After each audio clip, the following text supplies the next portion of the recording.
Hello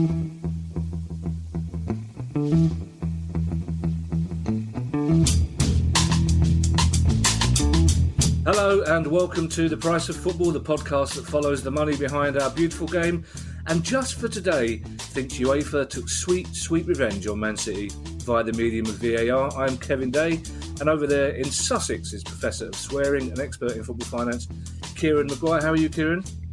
I'm grand, thanks, Kevin. It's looking like Armageddon outside, weather-wise, but other than that, all's good. Yeah, it's really annoying. My wife's in Birmingham, it's pouring rain there. You're in Sussex, it's pouring rain, and there's like a little burst of sunshine here, which is really annoying me. Now, Kieran, I don't want to be childish, but producer Guy, I can be if I want to, but producer Guy, as you know, is away in the Lake District. So we have to record and edit this one ourselves. So I reckon we could probably fill our boots on this one. Oh, joy. This could be fun. Do you know how to edit, by the way? Oh, yeah. Oh, you do? Problem. Oh, great. Okay, yeah. Fine. Really? You are multi-skilled. That surprised me. I thought we might have to get Big Dave out of prison again just to do it. It's Monday, Kieran, so that means it's questions day. But as ever, we do have a couple of news stories. I think Guy must have had the caravan hitched up ready to go because the first news story simply says, Big Six kits, ? Yes. As you know, it's kit release season. And everybody gets very giddy, and we all become experts on colour schemes and so on. But I looked at it from a numbers point of view, as is my want. And if you're a Big Six fan, and some people will say, well, you deserve, you're going to be paying on average £63.66 for your kit. But if you support any of the other clubs in the Premier League, it's only 55, but that's still a ridiculous price. So Big Six fans are paying on average £8 per kit, per shirt. I think it's only Newcastle are the only non-Big Six team to be charging more than £60, effectively charging Champions League prices for Steve Bruce and co. And Mike Ashley. Prices have gone up significantly this season, it would appear. And I know we can always say, well, hold on, we're grown-ups, nobody's forcing us to buy these things and say no to pester power from kids, if they do want one of these new things. But it used to be that a home kit would last you 2 years and an away kit would last you 2 years, and effectively they'd alternate one each year. But now we're having 2 or 3 changes every single season. And it does appear, whether it's coming from the clubs, whether it's coming from the manufacturers, that there is this increasing desire to extract as much cash from us as possible through merchandise. Yeah, funny enough, well, I think that explains the continuing success of retro vintage shirts as well. You see as many fans wearing those as you do wearing the modern shirt. But we've got a question coming up, basically, in the pod about kits. And we also had somebody, a regular listener of ours called Jed Dye. I think there's enough interesting kits for us to add this to our list of specials, because I think that the process, the progress whereby kits get made, whereby they get chosen, whether it's by a chairman, at Palace he's very hands-on, whether it's by a fan occasionally or whether it's by a committee, and then how the kit gets manufactured and how basically it makes its way from the Far East where it will inevitably be manufactured for peanuts. And then the further west it goes, the more expensive it becomes. So I think that's something we need to look at as well. But in the meantime, Kieran, ominous noise is coming from the Wigan administrator. Yes, the administrators published a report on Thursday night. Now, officially, this is only available to creditors of the club, but I managed to get the password for it and downloaded it. How did you do that? I've got family connections, when you've got children, they know how to hack everything. So sort of just pass it across to one of the offspring. There's some strange things involved. The administrators have effectively set a 31st of August deadline because what they don't want to do is for Wigan Athletic to start the season and then the administrators themselves who don't get any money. Remember, they're not generating money themselves apart from player sales and the money they get from the EFL. And they've quickly worked out they're going to be losing money. They don't want to take on the contracts of the players or the other staff. They're a firm of accountants. So that they are sort of hinting that if they've not sold the club by the 31st of August, there is a chance that the club could be effectively put into liquidation as opposed to administration. And for those of the people not familiar with the difference, the administrator is a bit like an A&E surgeon who's, somebody's been wheeled in, and the job of the administrator is to try to keep that person alive and get them wheeled out, and go back to some form of normal life. Whereas the liquidator, he's the undertaker. Yes. So it is a concern. Some people said, could it be scare tactics by the administrators? Well, it could be, but they genuinely want to pass this one on. They've already racked up over £1 million in fees since Wigan have gone into administration. So the clock is ticking, and it's ticking fast with regards to their commitments. And the other thing which sort of hit me in respect of the administrator's report is that Al Young, the guy who effectively now owns the club, he did put in, it looks like 930 grand initially to keep the club going, and then he just said, I've had enough of that, and closed it down, which it's just becoming increasingly bizarre as to the logic behind his actions. Right. I've actually written down, is this an administrator tactic? Because it occurred to me that we talked only a week ago about there being several interested parties. So I wondered whether this was a hurry up to those parties, or, as you say, it's shock tactic, or whether it's actually genuine fear on the administrator's part. Well, I mean, the administrators did say that they've had a lot of tyre kickers around, so they'll only let people into what's referred to as the data room, which contains all of the details of the club's accounts and so on, if people put down a non-refundable deposit, right. which I think got rid of quite a few of the interested parties. Somebody did come in with an offer which sounded acceptable, but once the EFL docked Wigan 12 points and put Wigan into League One, that offer was then revised by the bidder. And apparently the revised figure was so derisory that the administrators told them to go down their own end of the street with regards to that one. So it's not looking great. I'll see if we can get the administrators onto the show in the next fortnight. That they have been actually pretty good in terms of public relations. To see if we can get any update, and sort of ask them one or two technical questions as well. Yes, and credit where credit's due. Well done for not swearing then when you said the other end of the road. That's very good. And I believe as well that if any interested parties do want to get in the data room, just have a word with one of your kids by the sound of it. They'll probably get you, wouldn't they? Now, Mesut Ozil has issued a statement, or to some Arsenal fans, it's more of a threat, which says he will stay with Arsenal, and I quote, through to the last day of his contract in June 2021. How much will that cost Arsenal and him? Well, it will cost Arsenal somewhere in the region of £17 million. That is his annual salary. And this is sort of a legacy of what happens when players get into the last year of their contract. And clubs have now got to juggle two things. If the player goes away on a Bosman, if you look at the total cost of employing a player, it's the transfer fee plus his wages. So Mesut Ozil originally joined Arsenal in the summer of 2013. He signed a 5-year deal. Arsenal have prevaricated on many deals, so it got to January 2018, and he still hadn't renewed the contract. His value was effectively close to zero in the transfer market, because at that stage he can start talking to other clubs.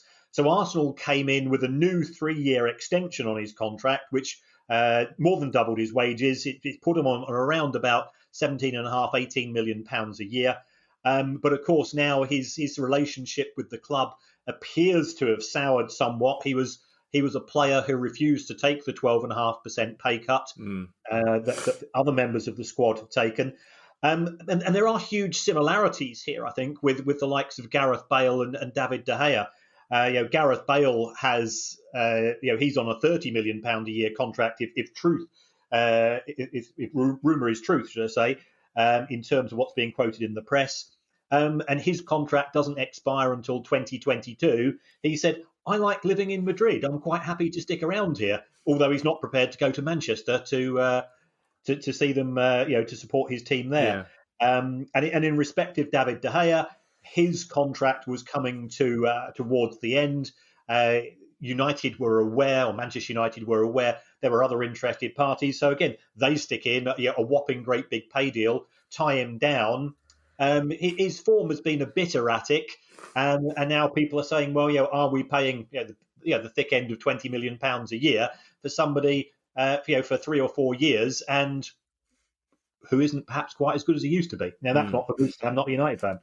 Yeah, apologies for the sound effect there. When I try not to sneeze, I'm aware that I sound like a Disney character sneezing. And as we seem to be, SW16 seems to be the only postcode with actual sunshine today. I'm probably the only person in the country that's got hay fever. Now, it's not all bad news for Man City, though, despite their shafting by VAR. Because there's rumours that Lionel Messi may be indeed coming to the Premier League at last for Man City. But even better than that, Man City have a new official snack partner. Big news. This is fantastic news, and this is going to lift the spirits of all City fans who saw them lose the other night, and who are probably still every 30 seconds revisiting Raheem Sterling's miss from 3 yards. Yeah. Which I think both you and me would probably fancy our chances at, and that's saying something. So yeah, they've signed up, and this is sort of an ongoing trend that clubs are getting partners for individual industries. So if you take a look at the Premier League itself, it's got an official timekeeper partner, an official ball partner, a soft drink partner, a beer partner, a snack partner, a lead partner, which turns out to be EA Sports, and then a names and number printer. If you want, you can get players' names and numbers, and it comes with a little Premier League logo on. Well, they've got an official partner for that as well, a company called Avery Dennison, which I'd never heard of. They've got an official sticker partner in Panini. And all of that adds up to £99 million for the Premier League each year, which it splits evenly between all 20 clubs. And as we are increasingly in a world where the big clubs are trying to snatch it all, this is one of the few good things in terms of the sort of the democracy of that particular division. No doubt the larger clubs will be tapping on Richard Masters' door and saying, well, surely we should have a bit more of the snacks and the Panini stickers and so on. But so that's where it is. And City now have an additional partner that they're trying to catch up with Manchester United, who are by far the market leaders. United have £275 million coming through their commercial deals. And I think that they've shown the way for other clubs to follow them.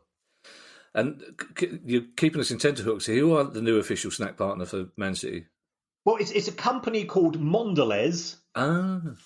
Exactly, yeah. But they are actually a big brand owner, so they did buy Cadbury and other brands as well. Right, okay. So if you actually take a look at all branded food, 95% of branded food actually is produced by 7 companies in the world.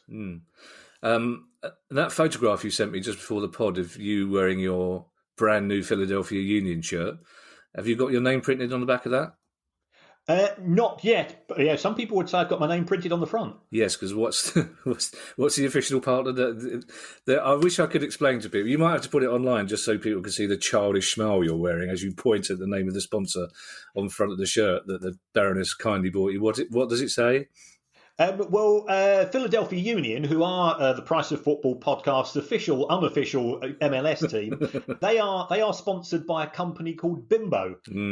Now, some people would say it's probably not the first time that I've had a Bimbo on my chest, but the Baroness has said it's certainly the last.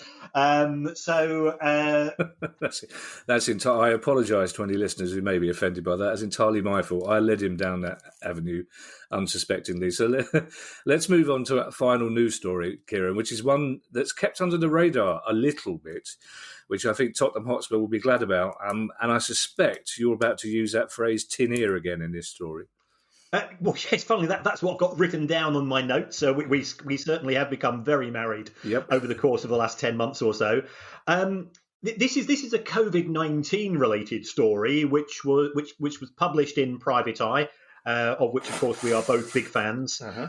Spurs have done a lot of good in relation to COVID-19. They've given testing facility, they made testing facilities available.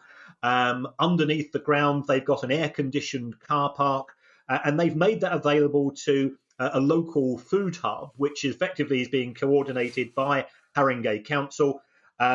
It's staffed by volunteers, but Jose Mourinho, he's been out delivering food parcels to people who are vulnerable, as have some of the female players of Spurs. So all of this, this is what we want from our football club. It ties in with our belief in ethos is that football club goes beyond just football matches on a Saturday afternoon.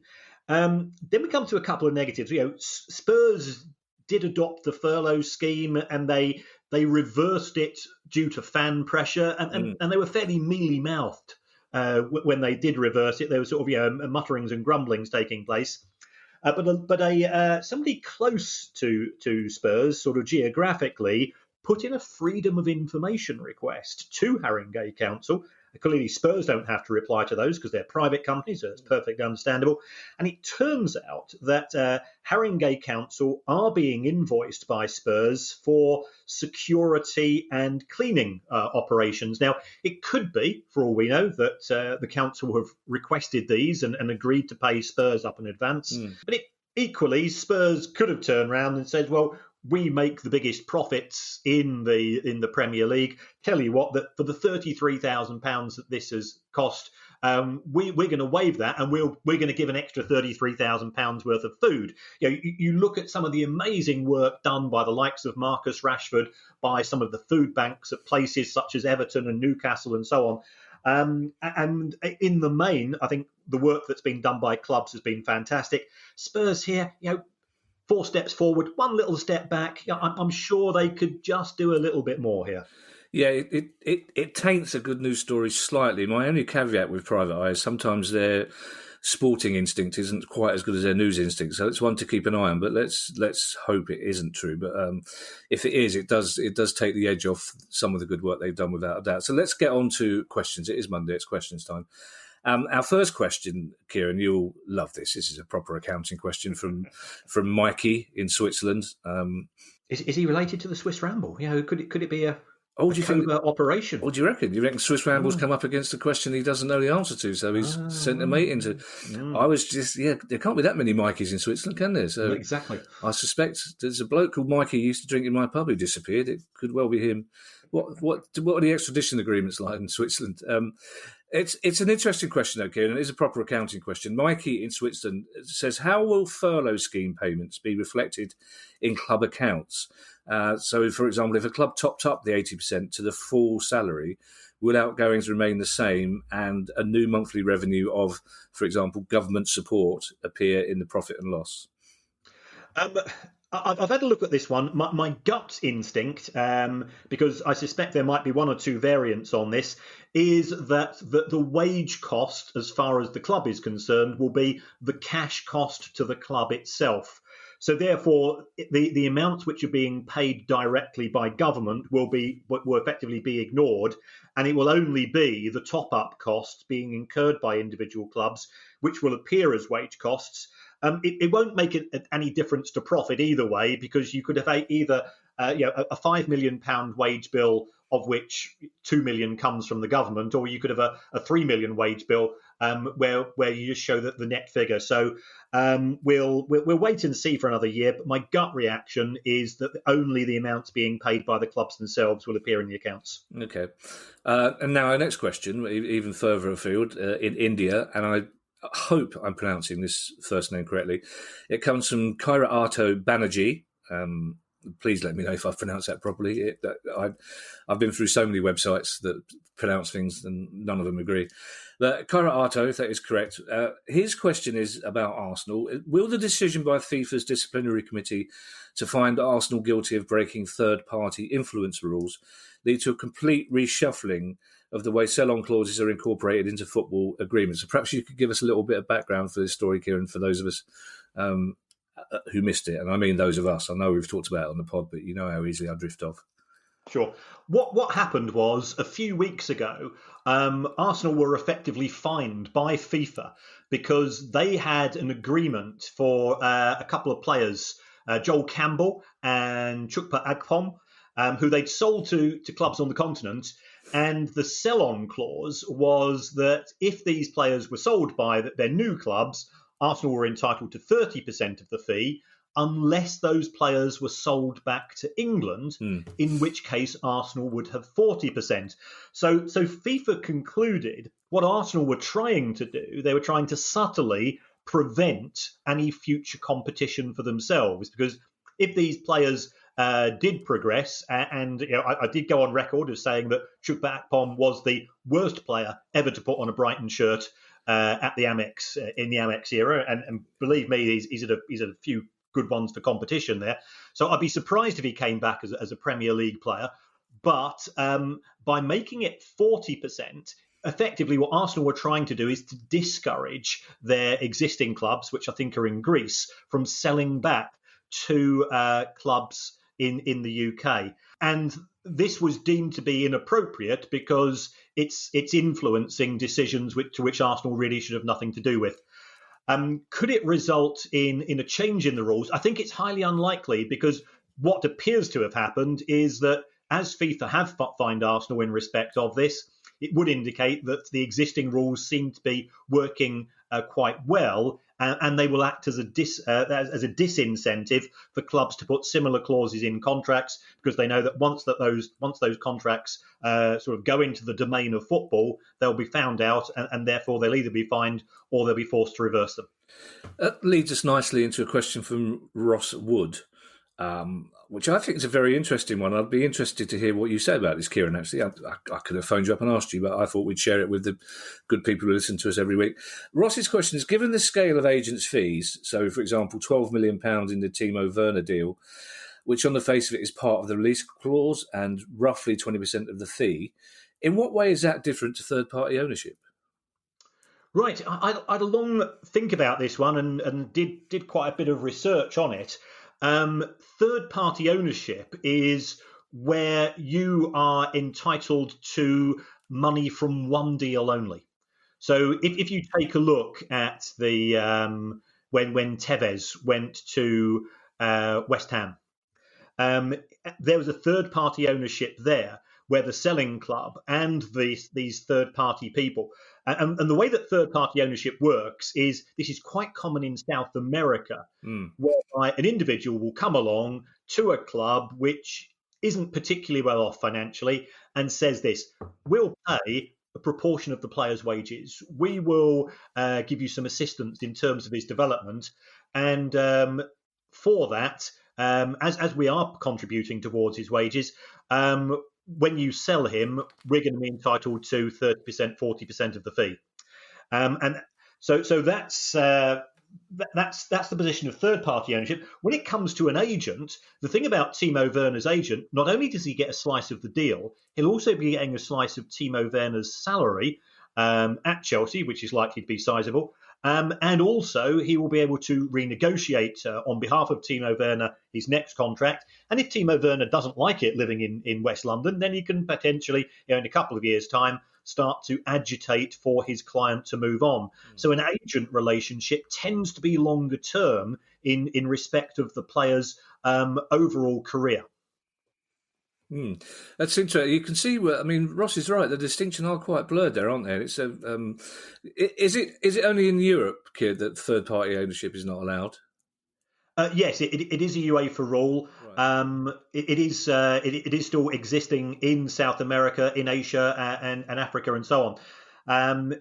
And it does have some merit. I mean, also, it makes you feel slightly uncomfortable because we're dealing with young men who are normally sort of teenagers. When does third party ownership become slavery? In terms of, quite often the third party will be putting all the pressure in respect of the transfer, and it could be that the lad wants to stay in South America because it's where his friends and family are, and so on. And he might end up having relatively little choice in the matter in terms of his future career. Yeah, it's always had slightly sinister overtones for me, I have to say, because you genuinely, in a lot of the cases, don't know who the third party is, which worries me. But Kieran, I've got some good news for you now, because we're having a little trip down the East End, so be prepared to wipe away a manly tear as we as we walk through your old haunts and your family's old getaway routes. Stephen Purton is I nearly said Orient family. They don't like that. They want the proper name. They are currently Orient have been through some names in their past history. But at the moment, they're Leyton Orient, and Stephen Purton reminds us that Leyton Orient was saved from near extinction a while back by Nigel Travis and Kent Teague, who he refers to as two heroes. But Stephen asks simply, would you explain the financial state that Leyton Orient is in currently, given the huge implication of COVID?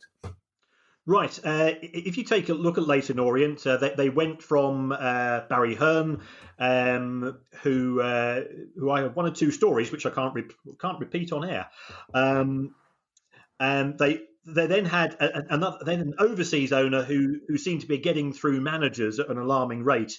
And they were rescued by Nigel Travis, whose main connection is with Krispy Kreme donuts in the US. And I've heard Nigel speak, and he's he was born in the East End. He's got a huge affection for Leyton Orient. But if you take a look at the club accounts, and their abbreviated accounts, which you know gets me in another soapbox, they've been losing on average £50,000 a week for 8 years. Oh, wow. So that is pretty significant for a club which is it's bumped around in League One, League Two, National League, and so on. You've got to give the new owners credit, so that they certainly have the club moving in the right direction. We are now starting to see the club spend money on transfer fees. They did that last year in a division where over half the clubs didn't spend a penny. So I think things are moving forwards. But as Stephen says, the new owners, I think the fans have a lot to be thankful for.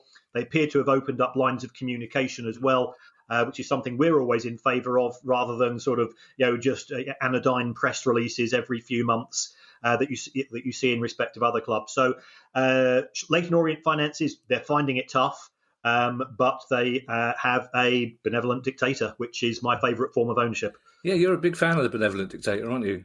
Very much so. Yeah, I think at heart you're a benevolent dictator yourself, aren't you? When the Baroness is out for the day, anyway. West Ham over Land and Sea Forum tweeted to ask. Again, it's an interesting one. It's something that hadn't occurred to me. Do West Ham get all, some, or none of the catering money at their new stadium? Right. As far as the London Stadium are concerned, we've got third parties here. We've got the landlord, E20 LLP. We've then got the people in charge of catering, who are a company called London Stadium 185. They've got a 25-year exclusive deal. And then they've got the people who they've outsourced the catering to, who are called Delaware North. So you've got lots of fingers in lots of pies. Very good. Thank you. So in terms of West Ham, overall, their catering income works out as around about £6 million a year is the estimate, of which West Ham Football Club get around about 30% of the profits after the first £500,000 worth of profit. So you put that into a spreadsheet and you work out the costs of the cost of the food, the costs of the cost of cooking the food, the cost of staff, and so on. I don't think West Ham are going to be making a lot. I think the landlords claim that they made around about 600k in profits. That's E20 last year. I'll be surprised if West Ham were making more than that. Right, and there's no distinction between profit made on match days or non-match days. I mean, I know there's not a lot of non-match day income at the moment, but when things are back to normal, it's exactly the same for both situations, is it? Well, no, because West Ham they pay £2.5 million in rent to E20, and that grants them effectively the use of the stadium on 25 days of the year. Right. So if it's I went to the athletics competition at the stadium a couple of years ago. The catering there would have gone to the landlords 100%. West Ham wouldn't have picked up a dime. Oh, okay, right. I thought for a moment you were talking about the Olympics, but clearly you were talking after that. Okay. Now, I missed this story, Kieran, so I'll be intrigued to hear what you make of it. It's a question from Shay Cunningham, who's a Leeds fan, and he wants to know what you think of the Premier League's plan to charge the three promoted clubs £24 million towards the season's Sky rebate. Leeds fan Shay Cunningham says it feels like being mugged. But I suppose the three relegated clubs would think it was even less fair if they were asked to pay towards it, wouldn't It's a tricky one. It looks as if the Premier League are going to have an overall rebate of around about 350 million quid. Now, what they've managed to persuade the broadcasters is, rather than that money be subtracted from 2019-20, where you've got clubs also, of course, missing out in terms of match day income. And match day income varies on a match-by-match basis. You've got a club like Bournemouth, who makes probably about 250k per match, to the likes of Manchester United, who make 4 million. So this 350 million rebate works out as around about 18 million pounds per club. That's going to have to be paid over a period of time. Right. And it looks as if the Premier League have had a word with their broadcast partners and said, look, guys, we can't afford to pay this back this year on top of all the money we've lost out on in terms of match day as well. Right. So therefore, the proposal is that the rebate is going to be split between 2020-21 and 2021-22, i.e. over the next couple of seasons. So that's going to work out at around about £8 million per club who is in the Premier League in respect of those two seasons. Of course, in 2020-21, that's going to include Leeds United, West Bromwich Albion and Fulham. So you can understand that the fans feeling a bit sore about that. At the same time, they have been promoted, and their TV income's going from £7 million a year to 100 million. So they are losing out a little bit, but they're gaining far more from promotion. And if you take a look at the money they're making from commercial deals. I was talking to somebody at a club who'd been recently promoted, and they said their commercial income went up by a factor of 10. Wow. And if you take a look at the Championship, there was a story going around that there are still 5 clubs in the Championship this season who have not yet got front of shirt sponsorship deals signed. Now, That's not the case in the Premier League. No, of course.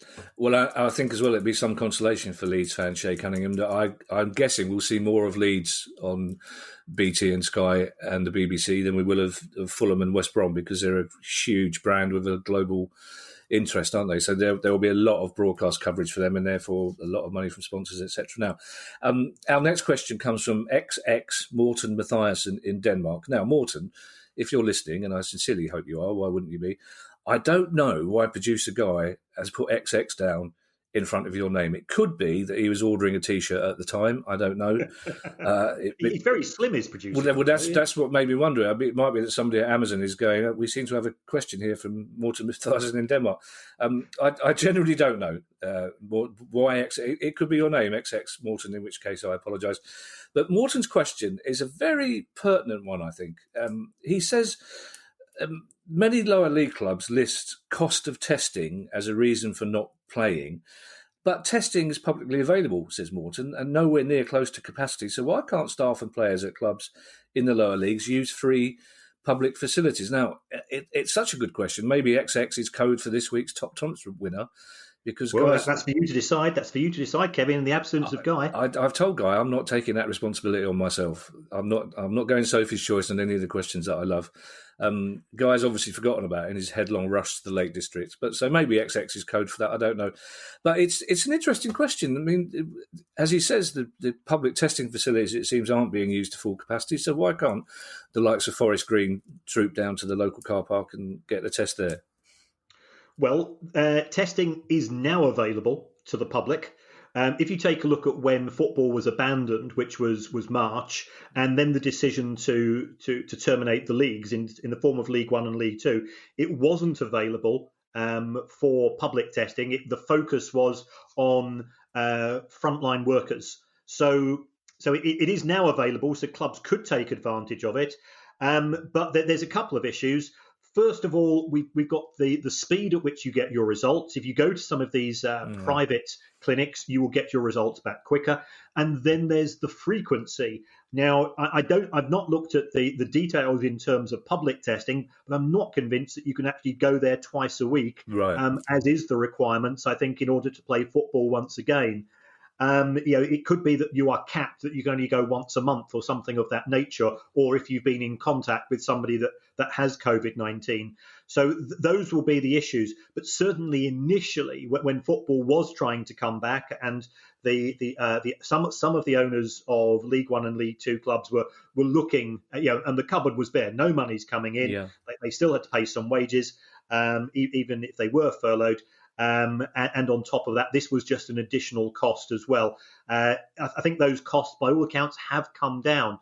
I was talking to somebody this morning who is connected with a local club here in Sussex. And so, what's happening with you guys? And he said, well, we're going full steam ahead as far as next season is concerned. We don't have to do testing, into the same extent, and a bit of social distancing for fans, and we should be okay. And that's far below sort of National League level. Sure. But it does show that things are starting to move forwards. I saw that my local cricket club were out playing yesterday, which is fantastic. It's good that some form of normality is taking place, and you don't need COVID-19 testing for things of that nature as well. Yeah, of course you've got a local cricket club. I'm guessing that your local cricket club is probably my local cricket club, basically about 50 miles away. I'm guessing as well. I imagine the Premier League and the EFL protocols around testing are much stricter than marching your players down to a public test. Probably insurance issues as well. But if anybody out there knows differently to us, then please let us know. But it is encouraging, Kieran, to hear you say that about sport, even at a local level. Just as I was very, very encouraged to see people in the Crucible Theatre last night as well. That lifted my spirits immensely, I have to say. James Linus asked our penultimate question. And James Linus is asking Kieran about EFL chairman Rick Parry, who has once again voiced his opposition to the Premier League making parachute payments to relegated teams. I tried so hard to pronounce the T there that I made a double glottal stop. Relegated teams, which distorts competition in the Championship and even in League One with some circumstances, as with Sunderland.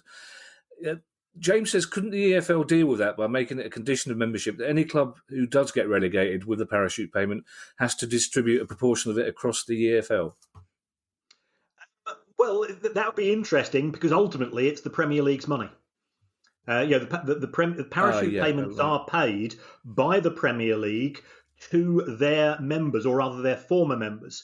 So I think if the EFL tried to introduce a rule of that nature, there could be a lot of kickback, because if you take a look at clubs in the Championship, they presently get £7 million a season in terms of TV money, of which £4.5 million comes from the Premier League. Now, if they're not going to, or if the EFL are going to start to dictate how Premier League money is distributed to former Premier League teams, it could be the existing Premier League teams turn around and say, well, if that's your attitude, that £4.5 million that the likes of Derby and Forest and Borough, well, not Borough because they've still just received their last parachute payments, but Barnsley and so on have been getting, we're going to stop doing that.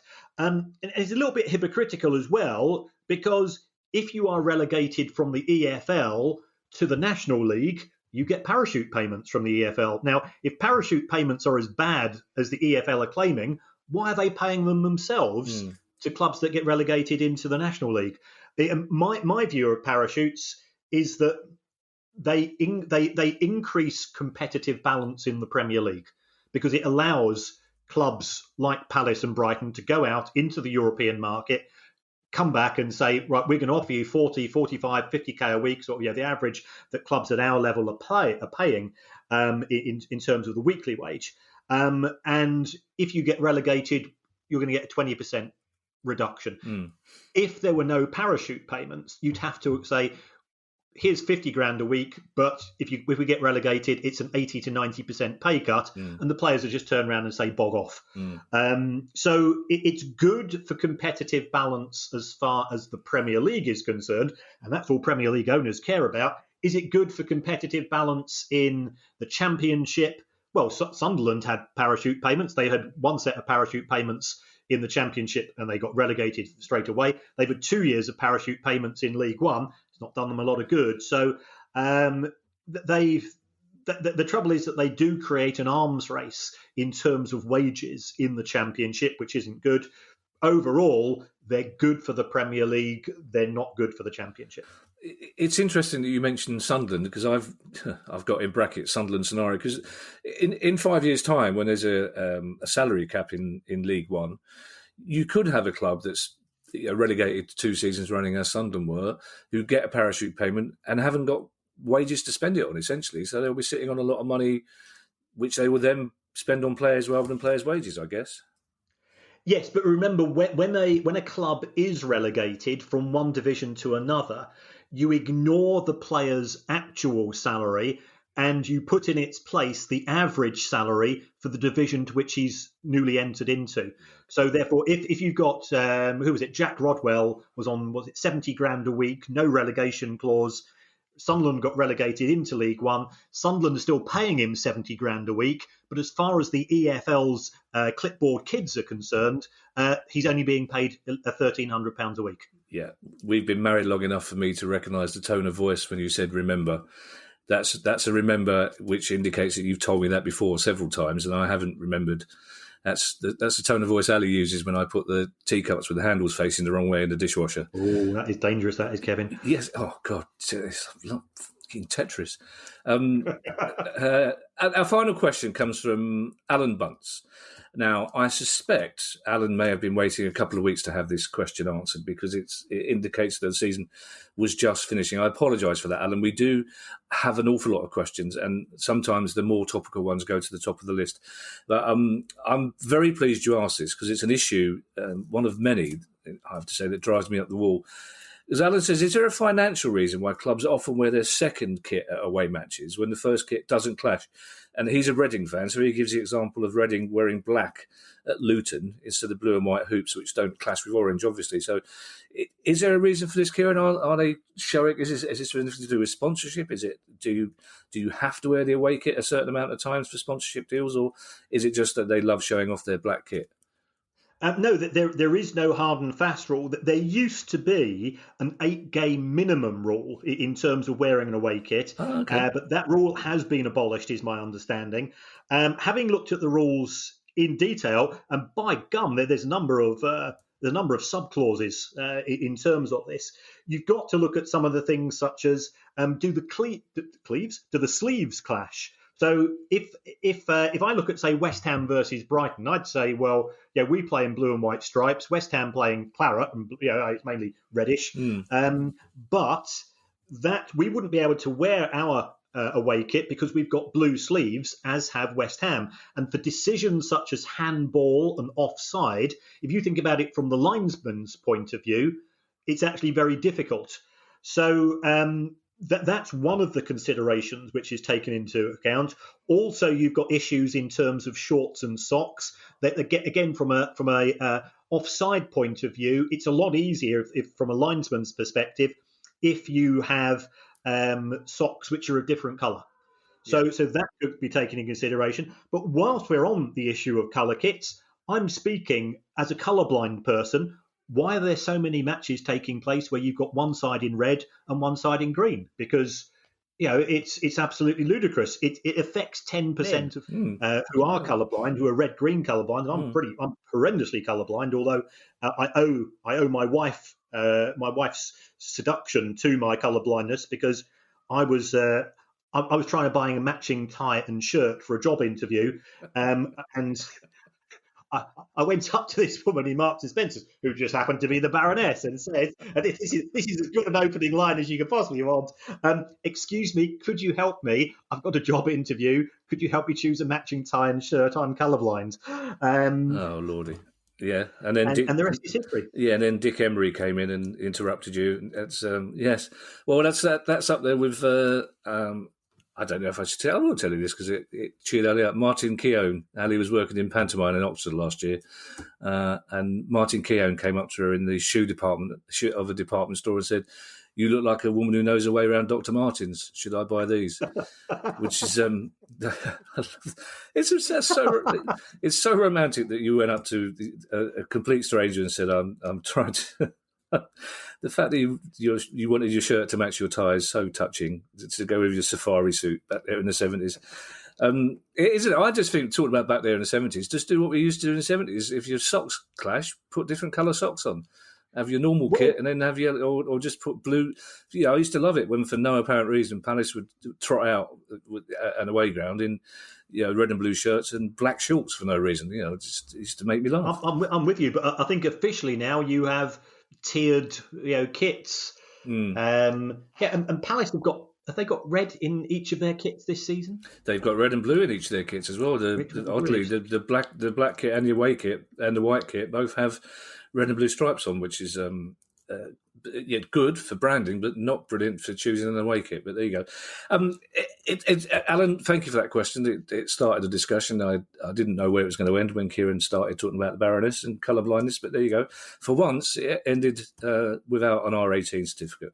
If you do have a question, it's questions@priceoffootball.com, and we will be back again on Thursday with our usual news pod. And let's finish with Kieran's usual message to you all. Well, stay safe, ladies and gentlemen. And also, if you do enjoy the show, if you could give us a review using the Apple purple icon. We don't understand how it works, especially me and Kevin. We've got no technological skills whatsoever. But we've been told it's good for business, which might mean that at some point in time, we might actually be paid. We can say that. It's because producer guy's not listening to this, is he? He's away on his trip to the Lake District that we've paid for. Yes. Yeah, who knows? Yeah, we could get paid a going wage. That'd be nice. We're not even on sweatshop money. And in terms of the best question, I think Alan's question on kits was an absolute cracker.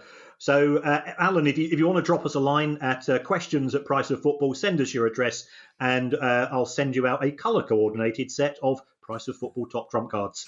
Colour-coordinated, the very best. Thanks, everybody. See you soon. The Price of Football.